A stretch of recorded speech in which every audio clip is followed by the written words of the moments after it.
অঙ্গীকার পুরা করার জন্য ডাকেন। অঙ্গীকার পুরা করার জন্য ডাকেন। কেননা কিয়ামতের দিন, হায় হায়, আমি তো বলি, জানি না বুঝবেন কি বুঝবেন না, আমি বলি এই উম্মতকে দুনিয়াতে পাঠানেরই কথা ছিল না। কি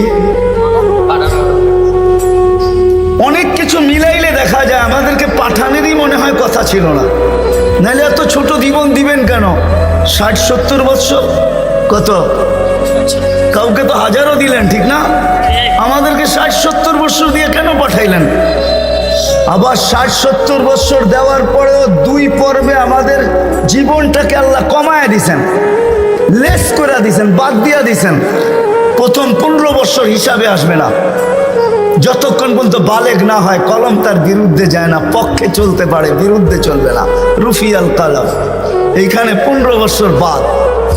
তারপরে যেটা থাইকা যায় 60 আর 70-এর ভিতর থেকে, যতক্ষণ আমরা ঘুমাই 4-6 ঘন্টা আর 8 ঘন্টা, এটাও কলম উঠানো থাকে, আমাদের বিরুদ্ধে যায় না, এটাও মাপ, এটাও।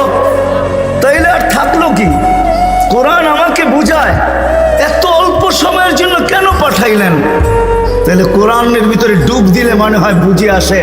আল্লাহ মনে করেন যে কেন পাঠাইলাম, কিয়ামতের দিন তোমাদেরকে আমার পক্ষে সাক্ষী হিসাবে আমার পাশে দাঁড় করাবো। শুহাদা আলান নাস, কিয়ামতের দিন এই উম্মত আল্লাহর পাশে সাক্ষী হিসাবে দাঁড় করাবে আল্লাহ। সমস্ত উম্মতের উপরে আমাদেরকে সাক্ষী হিসাবে দাঁড় করাবে আল্লাহর পাশে। ইনশাআল্লাহ এই উম্মতকে